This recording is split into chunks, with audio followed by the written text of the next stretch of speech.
Boa tarde, eu queria saudar a todos, dizer um grande prazer para mim estar aqui participando deste evento que a Arco realiza para discutir o Brasil. Queria saudar o Murilo, abraçar também carinhosamente a Raquel, e em nome dele saudar todos os demais que participam deste evento, e dizer que eu vou conversar um pouquinho com vocês hoje a respeito das perspectivas do governo e do cenário geral dos transportes no Brasil. Pode passar a próxima. Estou vendo bem, Murilo, fica à vontade. Pode passar o próximo, por favor, quem estiver passando. Assim. Na verdade, esse primeiro slide é uma coisa genérica e a gente apenas mostra por que é importante investir em infraestrutura, né? Eu tenho defendido que é fundamental separar a infraestrutura de outras despesas de governo. Às vezes a gente é obrigado a juntar todas as despesas de um governo, porque investir em infraestrutura aumenta a eficiência produtiva, a competitividade da economia, reduz desigualdades regionais, promove a integração nacional e continental e desenvolve fronteiras agrícolas, minerais, de turismo e de outras atividades econômicas. Isso sem ordem, tudo conjuntamente. Próximo. Ao longo dos últimos anos, o Brasil tem investido muito pouco em infraestrutura. Isso foi fruto do teto de gastos. O teto de gastos ele se transformou no Brasil num teto de investimentos.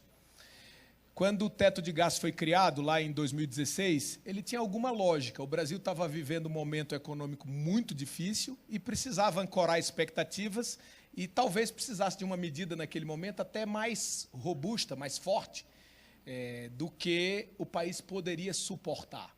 E o teto de gastos representou exatamente isso. Ao colocar um teto e colocar abaixo desse teto todas as despesas governamentais e tratando igualitariamente investimentos e outras despesas, o Brasil se transformou, ao longo dos últimos anos, no país com economia relevante que menos investe no mundo, Raquel. Isso é muito importante ser dito aqui. Porque quando a gente não coloca isso, a gente fica comparando o Brasil, fica olhando o que é feito economicamente no Brasil sem compará-lo com outros países. Isso não é dito apenas por mim, isso é referendado pelo Banco Mundial e por outros, né, organismos multilaterais, e eu queria apresentar para vocês. Aí ele coloca que o baixo investimento em infraestrutura, associado a uma matriz desequilibrada, leva a um sistema de transporte ineficiente, de baixa qualidade, de baixa acessibilidade e com grande emissão, sem garantia de sustentabilidade. Ali estamos comparando alguns países no mundo, né? Está ali o Brasil, o Japão, a União Europeia, os Estados Unidos, a China, o Reino Unido e o Canadá. O Brasil é o país que mais concentra o seu transporte em rodovia, portanto, é o que mais concentra emissões, é um dos que menos tem ferrovias entre as grandes economias, e a gente precisa, obviamente, ampliar a participação ferroviária, reduzir o transporte de cargas em rodovias, para que a gente ofereça mais eficiência ao transporte nacional. Próximo slide. Esse é um outro gráfico muito interessante, que apresenta o investimento em vários países do mundo. Como vocês observam, o Brasil está lá no finalzinho. O verde é um investimento público e o amarelo o investimento privado. O Brasil está colocado lá atrás, investindo menos de 2% do PIB em infraestrutura. O baixo nível de investimento garante muitas dificuldades à competitividade nacional. Próximo.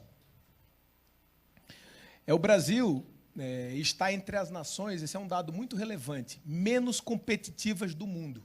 O país ficou na 59ª posição num ranking com 63 países, feito pelo World Competitiveness Center. O Brasil caiu, além disso, caiu 2 posições nessa lista, era 57º e que caiu para 59º.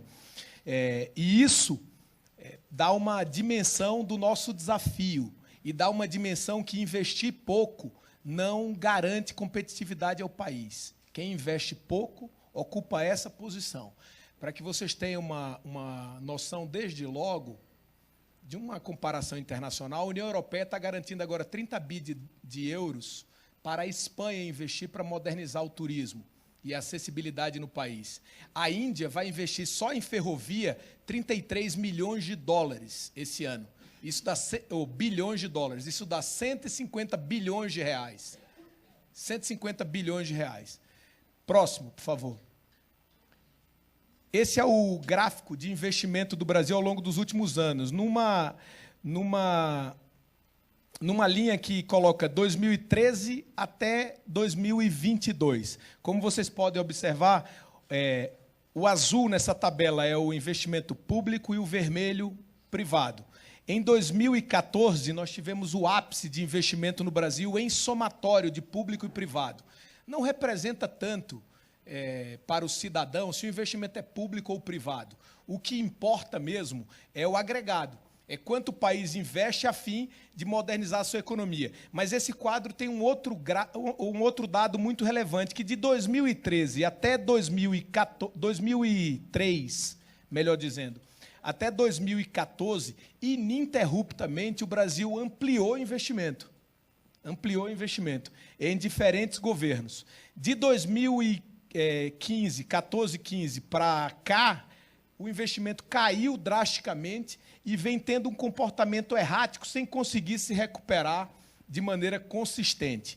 E, obviamente, o teto de gastos, que comparou investimentos como a construção de uma ponte, a duplicação de uma rodovia ou a ampliação de um porto, a diárias de servidores públicos, cargos em comissão e um tanque de combustível de um veículo que faz um trabalho administrativo de um ministério, obviamente estava equivocado. E isso travou o investimento nacional. Próximo. Um dado muito relevante: o Brasil, o ano passado, investiu o mesmo que o Uruguai. Então, temos duas bandeiras do mesmo tamanho, apenas para significar que nós investimos o mesmo que o Uruguai com recursos públicos. Em transportes, 1 bilhão de dólares, 5,5 bi de reais. E o Uruguai também. Só que o Uruguai tem 3,4 milhões de habitantes, tem a população igual a de Alagoas. E, para dar um exemplo, Alagoas investiu ano passado 3 bi, enquanto o Brasil investiu 5,5 bi. Somados, Alagoas e o Mato Grosso investiu mais que o Brasil. Os dois juntos têm pouco mais de 7 milhões de habitantes. Isso não foi vontade nacional. Não foi vontade do Ministério da Infraestrutura também. O Ministério da Infraestrutura estava estava abaixo do teto de gastos, e o teto de gastos aniquilou a capacidade de investimento do país.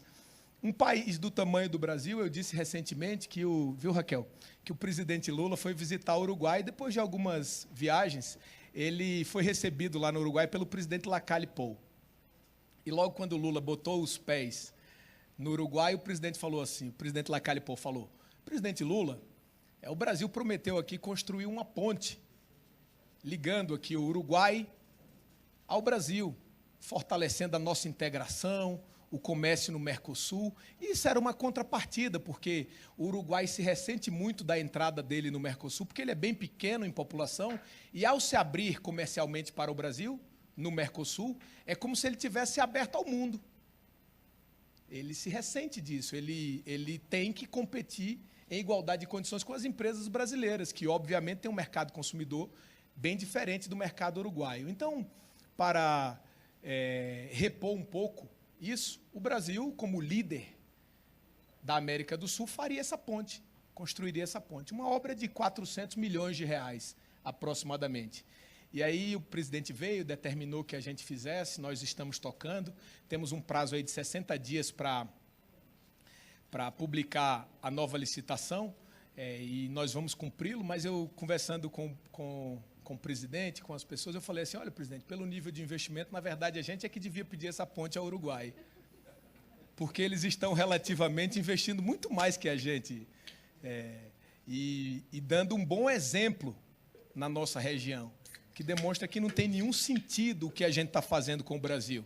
Então, assim, eu sempre coloco isso, e fazer isso aqui em São Paulo é legal, porque transformar o Brasil num país que investe igual ao Uruguai, menos do que outros países com economia muito menor do que a nossa, não é um caminho correto.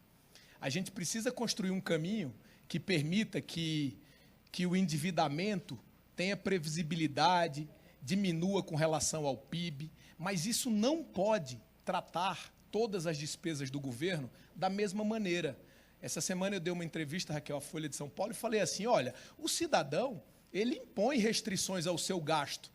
Uma dona de casa ou um pai de família, ele fala assim, quando a filha dele casa, e ele não tem condição de, lá no Nordeste especialmente tem muito isso, e ele não tem condição de comprar uma casa para a filha dele, a nova família mora dentro de casa, Murilo.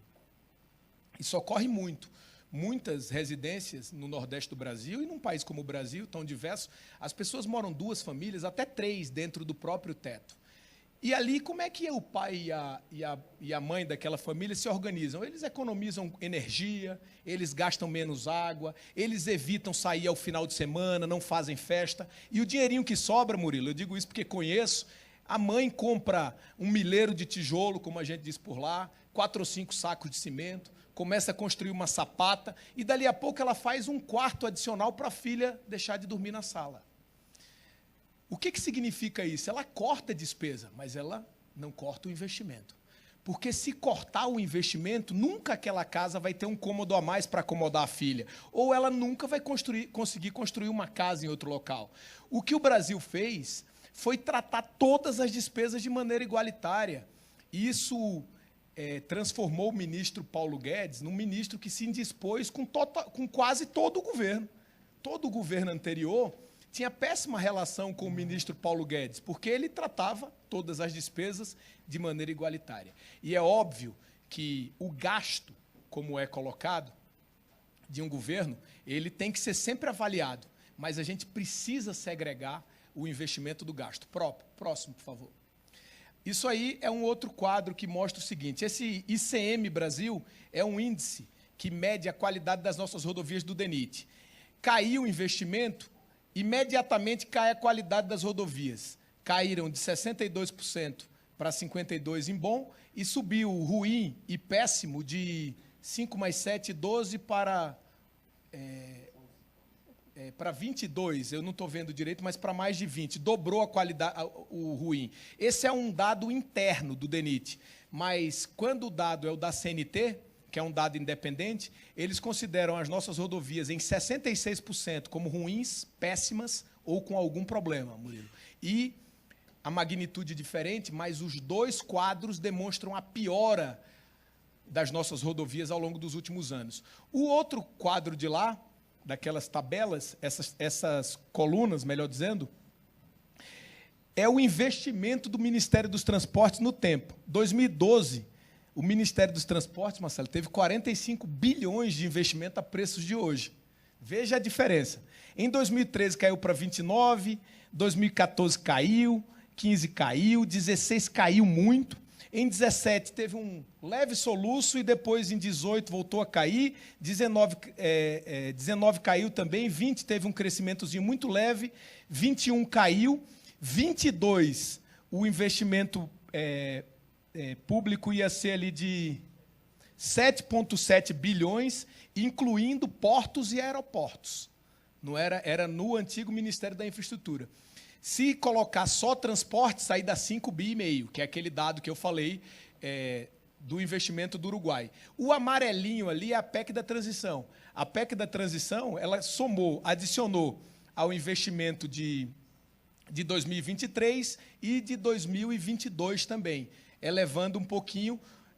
O de 23 ficou 18 bi alguma coisa, somado ao de 23, ao de 22, melhor dizendo, o de 23, 18 bi, um pouco mais de 18 bi, somados ao amarelo de 22, porque entrou no último dia, 31 de dezembro, o Marcelo conhece bem isso, virou restos a pagar, então foi adicionado ao orçamento de 23, esse ano nós vamos ter aproximadamente 21 bilhões, o que é motivo de comemoração para o Ministério dos Transportes, porque compreende a necessidade, mas é muito menos do que o Brasil já teve no passado. Então, nós temos desafios gigantescos a serem superados. Próximo, por favor. Aí, tem um diagnóstico, vamos levantar que eu não estou conseguindo ler direito daqui. A pesquisa da CNT coloca que 66% das nossas rodovias, como falei há pouco, estão em avaliação regular, ruim ou péssima. 96% da malha brasileira está coberta por contrato de manutenção, o que significa que não é problema administrativo, é problema de dinheiro mesmo. A gente teria condição de dar manutenção se tivesse recurso, mas não tem tido recurso. 88% dos contratos são contratos de conserva do tipo pato, isso é um termo técnico lá do Ministério dos Transportes, né? Não são os melhores contratos, são contratos já de qualidade inferior, porque como não havia dinheiro, fazer contrato de qualidade superior significava, Murilo, não ter recurso para dar manutenção naquelas obras, e aí criou-se esse contrato pato. Eu costumo dizer lá que era crema, virou pato e já estava sendo gestado o pinto, que era a manutenção ainda mais precária para menos dinheiro ainda.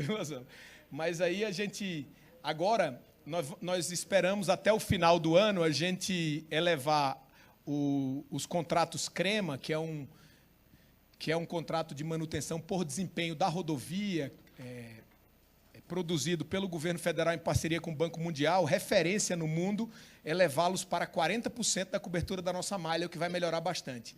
Nós tínhamos mais de 100 obras e 500 contratos andando em ritmo lentos ou parada por falta de recursos, né? Parada na prática, ou parada totalmente, ou com recursos aquém da necessidade do cronograma físico-financeiro. Aí, nesse primeiro trimestre agora, a gente tem um período no Brasil muito complexo, que é chuva muito intensa. E o escoamento da safra de grãos é um grande desafio. O diagnóstico, as concessões rodoviárias, dos 13 mil quilômetros que estão concedidos, nós temos 4.800 com pedidos de relicitação, isso no filé das concessões, o que significa dizer que nós temos que achar um caminho para resolver esses problemas. O modal ferroviário responde apenas por 15% da matriz de logística, é um desafio do Plano Nacional de Logística elevar até 2035 para 40%, precisa ampliar investimento para isso, senão fica só na retórica e no plano do papel, aprovado no Congresso Nacional, mas para que os senhores tenham noção, o Brasil, ano passado, em ferrovia, com recursos públicos, primeiro queria colocar que o mundo inteiro investe em ferrovias com recursos públicos e privados, mas os públicos são fundamentais para fazer uma infraestrutura que muitas vezes não atrai inicialmente o privado. O ano passado, a antiga Valec, hoje chamada de Infra SA, está ali o presidente Jorge, investiu só 150 milhões de reais em estrada de ferro no Brasil. 150 milhões de reais. Se a gente for fazer uma conta básica, Murilo, do que isso significa, por exemplo, como um quilômetro custa entre 10 e 15 milhões de reais, levando em consideração a topografia da região, entre 10 e 15 milhões de reais para fazer 1 quilômetro de ferrovia, com 150 você faz no máximo 10 quilômetros, num país de desafio e dimensão continental como o Brasil. Então, não vou repetir isso, mas o Brasil, além disso, é o terceiro país do mundo com mais mortes em trânsito, tanto em estradas, mas, sobretudo, dentro das próprias cidades. Esse é um grande desafio lá do Ministério dos Transportes, porque a Secretaria Nacional de Trânsito é também lá. E a gente deseja lançar um plano de redução de mortes a fim de reduzir em 50% o número de acidentes fatais para salvar 86 mil vidas até 2028. Veja que reduzir 50% garante salvar 86 mil vidas. Ninguém sabe bem quem é a próxima vítima do trânsito brasileiro, mas pode ser qualquer um, infelizmente, próximo. A gente lançou no governo um plano de 100 dias para organizar as nossas ações nesses 100 primeiros dias. E esse plano foi distribuído em 5 eixos. Revitalização, retomada e intensificação das obras rodoviárias e ferroviárias, prevenção de acidentes com morte nas rodovias federais, medidas para o escoamento da safra de grãos, pronto atendimento para as emergências às chuvas. A gente lançou isso em janeiro e a gente hoje pode observar o que significou esse período de chuvas no Brasil, né? Aqui o sul de São Paulo e São Sebastião chamou a atenção de todos ao longo dos últimos dias, mas também agora o Acre, o Maranhão está em emergência nesse momento, inclusive o ministro Valdez Góes está no Acre, e também ações para o fortalecimento da atração do investimento privado. Próximo, por favor. E pagar 1,7 bilhão em 100 dias. nós vamos superar bastante essa marca, vamos chegar próximo de 3,5 bilhões pagos em 100 dias, o que demonstra que a máquina pública ela tem condição de fazer o investimento se tiver o recurso. Quando não tem recurso, não tem como fazer mágica. Então, aí no campo da revitalização, nós herdamos lá 15 mil quilômetros em rodovias federais em condição ruim ou péssima. Somente em 22, o patrimônio rodoviário foi depreciado em 16 bilhões de reais. Levando em consideração a depreciação, a gente investe todo ano menos do que a depreciação. Quem administra empresa sabe bem o que isso significa, e num país não é diferente. Investir menos do que a depreciação significa aumentar o gap de necessidade de investimentos e transformar o Brasil num país menos produtivo no ano seguinte com relação ao ano anterior. Isso é muito danoso. Não estou conseguindo ver daqui.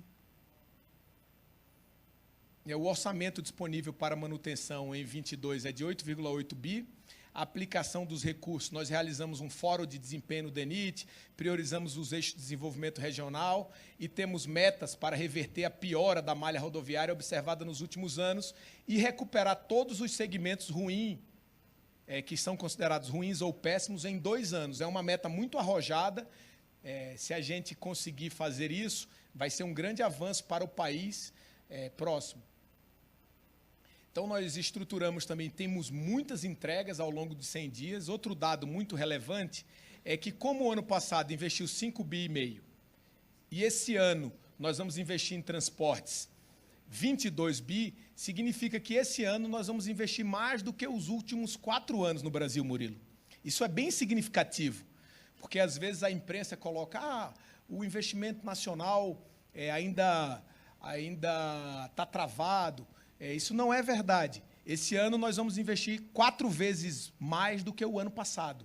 E, por consequência, vamos investir mais que o governo anterior nos 4 anos. E não foi por falta de vontade do governo investir. Eu tenho conversado com todos. É porque havia uma imposição que não permitia investir. Então, aí tem uma série de investimentos colocados. Eu não vou citar todos aqui, porque não é muito objeto dessa palestra. Nós temos muitas entregas para os 100 dias. Próximo. A Operação Rodovida, também já começamos a trabalhar para reduzir mortes. Próximo. Medidas de escoamento da safra. O Brasil escoou, até agora, uma safra recorde esse ano, mesmo sem investimentos ao longo dos últimos anos. Nós estamos conseguindo escoar a safra, com dificuldade, é verdade, como tinha em outros momentos. No Brasil é mais caro, um dado muito relevante, Zé, é mais caro colocar o grão da porta da fazenda no porto do que no porto para a China. Ou seja, é algo muito, muito caro para o brasileiro tirar a sua produção da fazenda até o porto mais próximo do empreendedor brasileiro. Vamos adiante? Aí são os pontos de emergência. Nós tivemos... esse é um dado muito bom, porque assim, quem acompanha mais de longe o governo não imagina isso. A gente teve 131 ocorrências de emergência só esse ano, né? Nós já liberamos 124 e temos 7 no momento, pontos a liberar, de rodovias. Como esse aí, que está citado lá numa BR em Alagoas, coloquei isso aí porque esse buraco passou um tempinho lá em São José da Laje e nós já liberamos recentemente. Próximo. Temos várias ações de fortalecimento do investimento privado. Conversando, o BNDES está articulando um novo pipeline para concessões, para leilões. Nós temos ali alguns que já estão quase prontos para sair. Os 2 lotes de concessão no Paraná, que estava estruturado e nós estamos finalizando aí o novo modelo do governo. O governo tem algumas mudanças, mas a curva de experiência está sendo aproveitada para que a gente tenha bons leilões. A 381 em Minas Gerais, que é a rodovia da morte, a 040, a Estrada da Serra no Rio de Janeiro, né, que é ali Rio BH, e tem várias outras, a 364, 3 lotes no corredor centro-norte da BR-364, 174, 060, no Mato Grosso e Goiás, corredores no Rio Grande do Sul e outros 18 projetos em estruturação, só em ferrovias, próximo. Só em rodovias, melhor dizendo. Em ferrovias, nós estamos concluindo a Norte-Sul agora, uma obra que começou no governo Sarney. Pela primeira vez, uma locomotiva, Murilo, vai poder sair do norte do Brasil e chegar a São Paulo em uma estrada de ferro, sem parar, ininterruptamente. Temos a continuidade das obras de Fiol 2, Transnordestina e FICO, a publicação do lote 7 da Fiol, a conclusão do edital do sistema FICO-Fiol, que é uma ferrovia muito importante, que vai ligar o centro-oeste do Brasil a portos no sul da Bahia. E temos outras estradas de ferro em estudos, e também vamos promover a revisão do marco regulatório de ferrovias, que foi uma modernização recentemente aprovada pelo Congresso Nacional e que precisa uma série de avaliações, inclusive o estudo de vetos e também a regulamentação de pontos importantes. Próximo. Ações estruturantes, próximos passos. Próximo.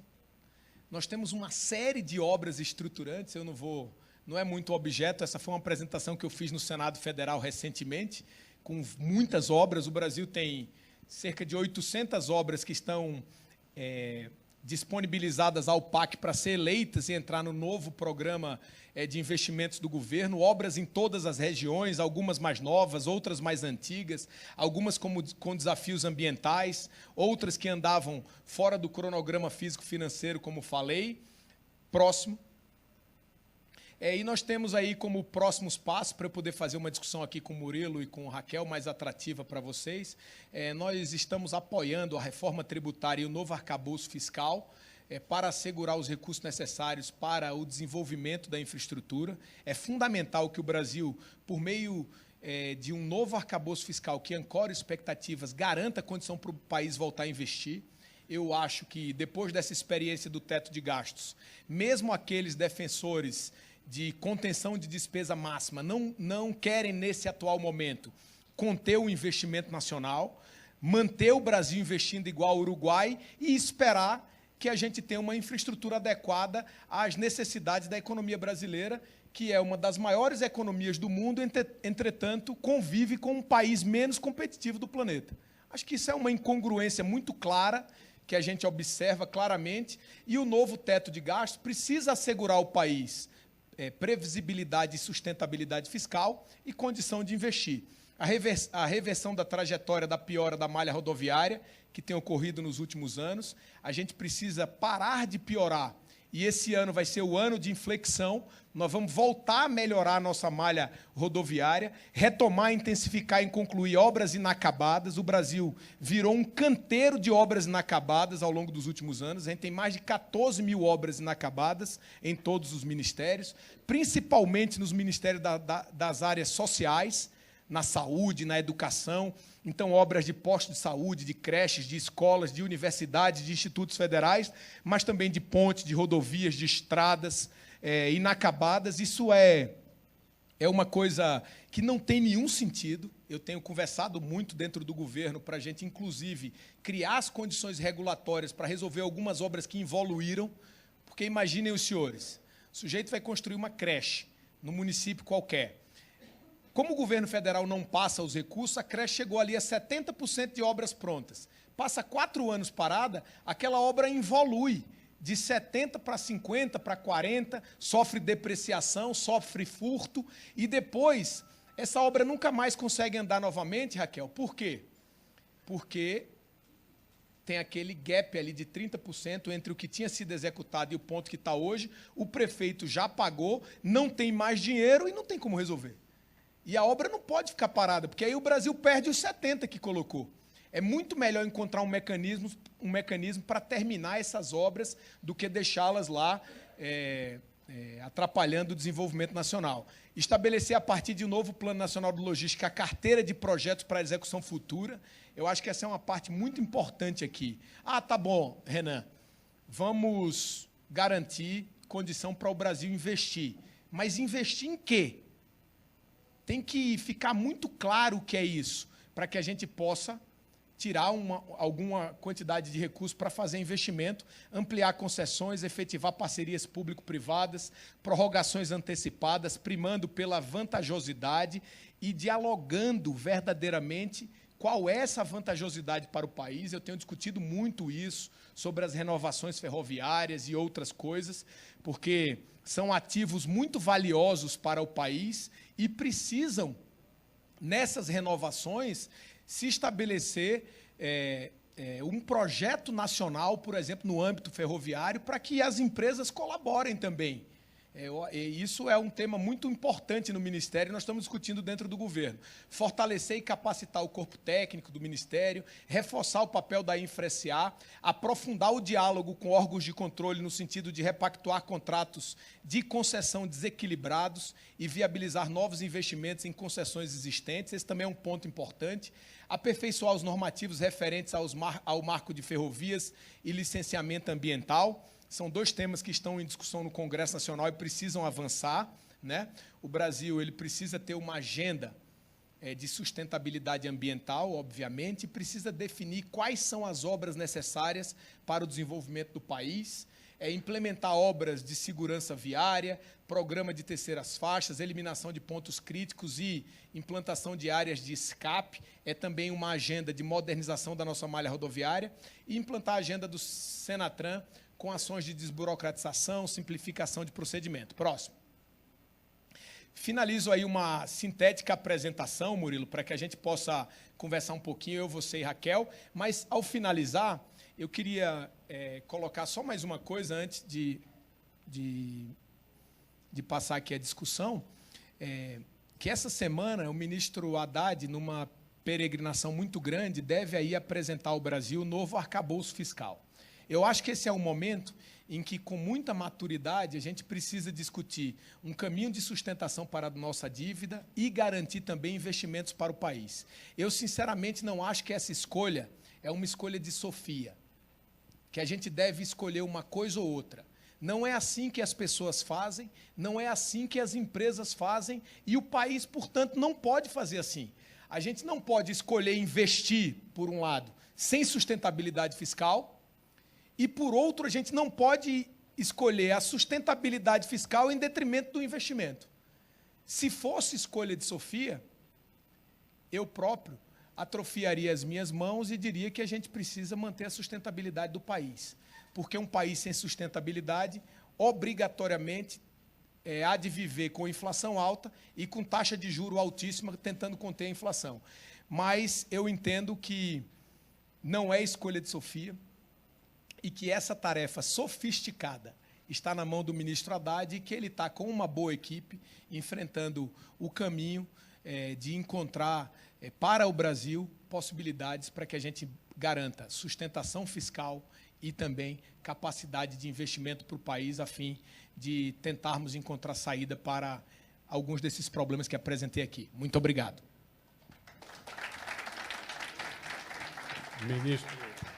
Ministro Renan, a apresentação não foi sintética, ela foi muito detalhada.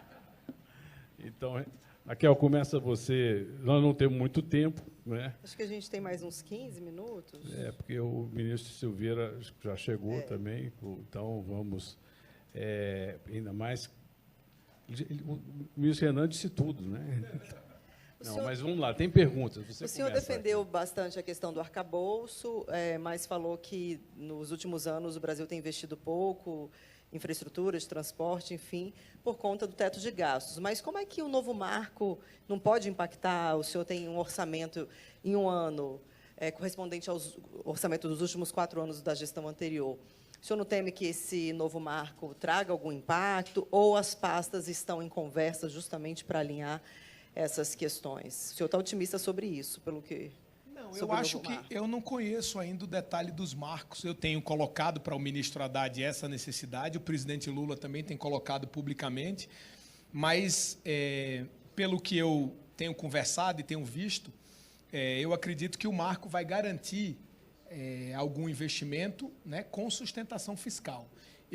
O que eu quis dizer na minha apresentação é que, como tudo na vida, as despesas de um governo precisam ser hierarquizadas.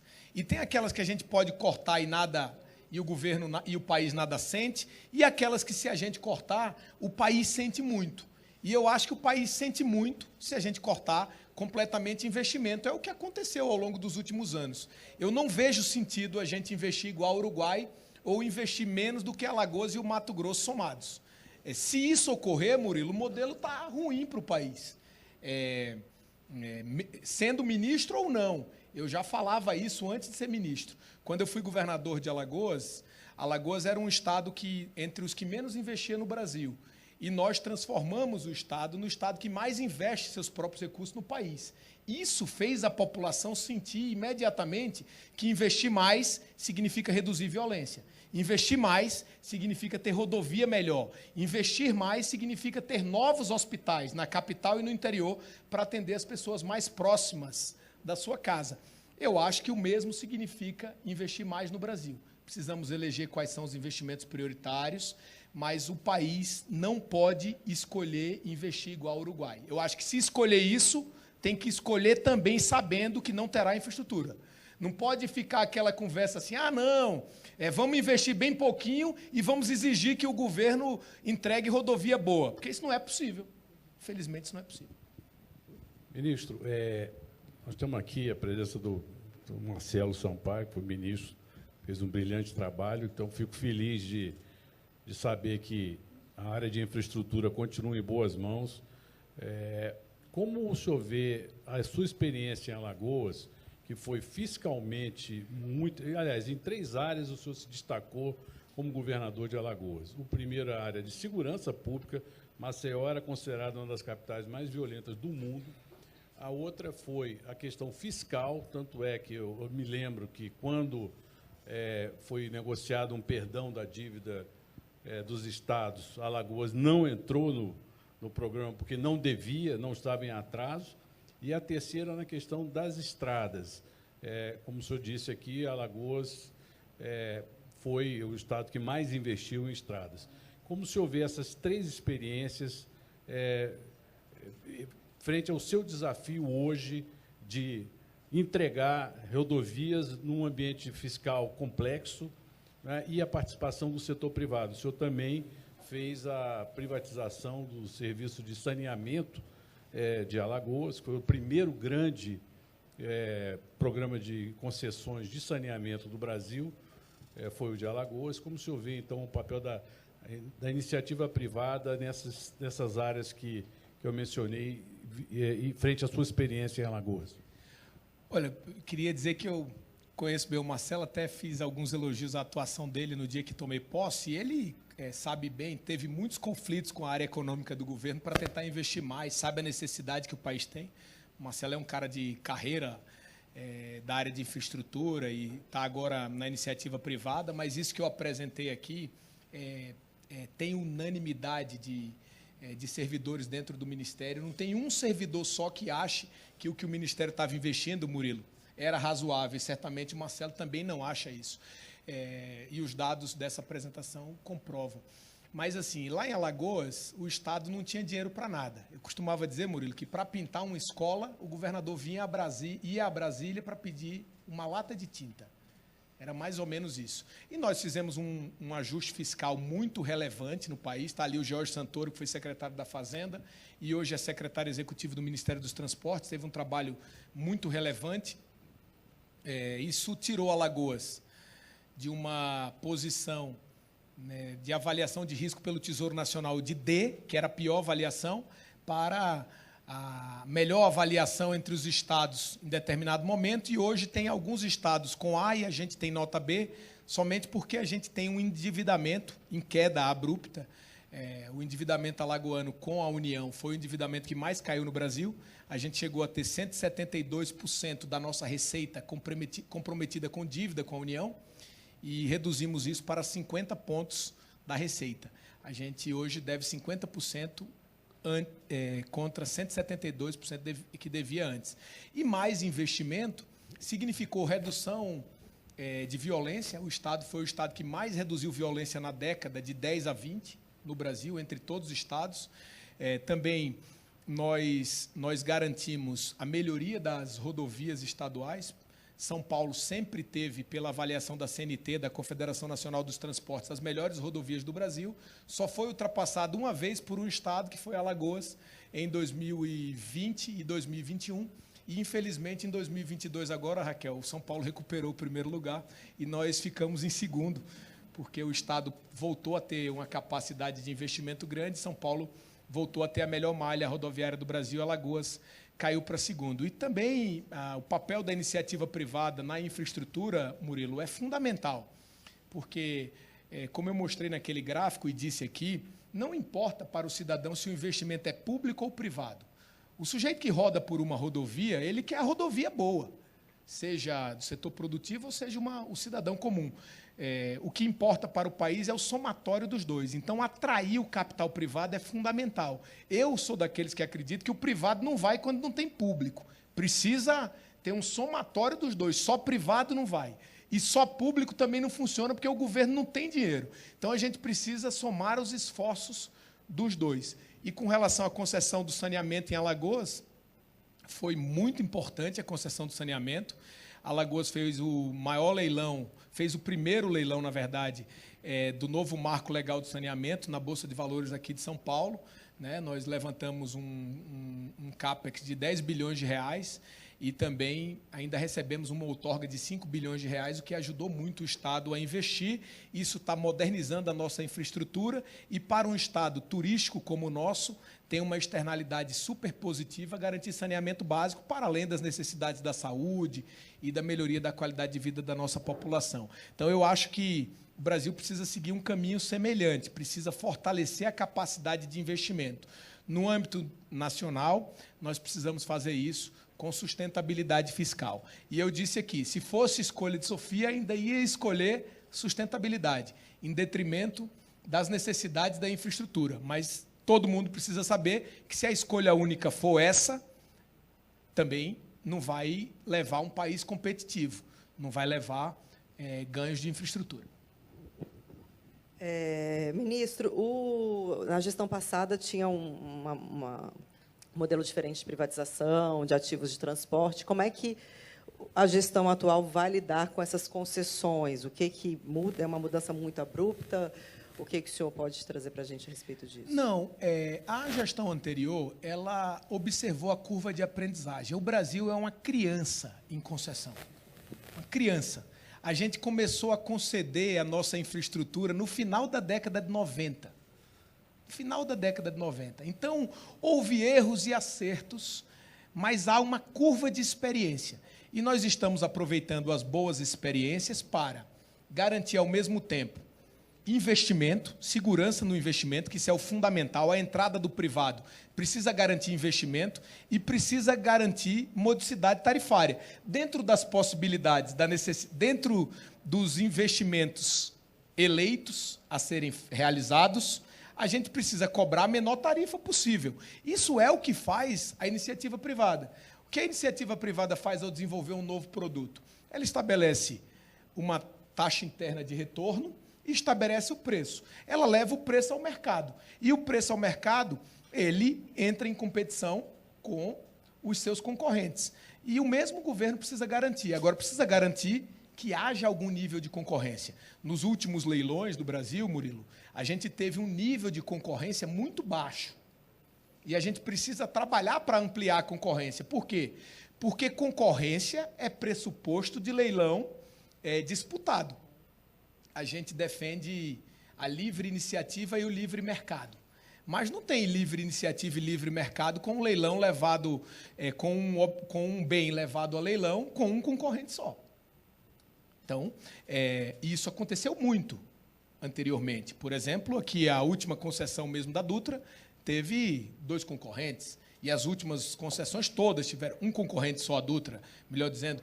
Tinham 2 e, no final, um desistiu, ficou só um. Só um deu lance. Então, isso precisa ser revisto para que a gente aumente a concorrência, por um lado, e, por outro, garanta os investimentos, porque em outros momentos no Brasil também teve equívocos. Quando era a busca da menor tarifa pura, isso trouxe outros problemas. Por quê? Porque você colocava no mesmo pacote um investidor prudente. sóbrio, que fazia suas contas para realizar o investimento, Murilo. E um outro investidor, concorrendo na mesma licitação, que não tinha tanta prudência, mais arrojado, botava o preço lá embaixo e depois não entregava a obra. E aí a gente tem 5 mil quilômetros em relicitação, como a gente observou aqui, porque o sujeito ganhou um leilão com uma tarifa muito baixa que não dava condição a ele de entregar as obras, e o cidadão também ficou com um problema, porque passou a pagar pedágio, mesmo sendo barato, mas não levou a melhoria da infraestrutura. Então, essa curva de experiência ela está sendo observada pelo governo para que a gente ofereça, por um lado, um leilão que garanta os investimentos necessários com a menor tarifa possível. Esse é o desafio que o governo está enfrentando. A propósito, uma opinião. Você não acha que esses 4 mil quilômetros que estão sendo relicitados, eles não teriam a ver com um pouco da insegurança jurídica no Brasil? Isso é um tema que a gente trata recorrentemente. Os contratos não funcionam adequadamente, há interpretações dúbias. Então, há uma necessidade de melhorar a segurança jurídica desses contratos de concessões do futuro. Me lembro aqui que o ministro Márcio França disse que todos os aeroportos que foram licitados tiveram modelagens diferentes, que foi um processo natural de aperfeiçoamento. Inclusive, 3 deles estão sendo devolvidos, né? O de Amarante, o de Viracopos e do Galeão. Então, não há uma necessidade também de se olhar esse processo de uma forma mais cautelosa, de forma a evitar que se depare com situações como essa, de 4 mil quilômetros sendo relicitados? Certamente. Na verdade, Murilo, essa mudança dos novos contratos com relação aos anteriores já é essa tentativa. O Marcelo está ali, conhece bem. O governo vai sempre observando o que aconteceu no anterior e vai melhorando, corrigindo. Agora, a gente tem em rodovias, porque tem muito mais licitações em rodovias do que de aeroportos, a gente tem bem mais rodovias do que aeroportos, mais problemas decorrentes de leilões antigos. Eu tenho defendido agora, e o caminho da relicitação ele é muito duro, porque a gente fala relicitação. Entretanto, o Brasil nunca fez uma relicitação, nunca concluiu. O sujeito pede a relicitação, às vezes está em desequilíbrio, está levando prejuízo, mas não consegue devolver a rodovia. Por vários problemas. Eu acho, por exemplo, que o DENIT podia reassumir rodovias e não precisava derrubar o pedágio, obrigatoriamente. Eu acho que o DENIT, em determinados momentos, podia assumir, manter a cobrança, enquanto garante segurança jurídica para uma nova licitação. Isso tudo está em discussão, eu tenho conversado muito com o presidente do TCU, com o ministro Bruno Dantas.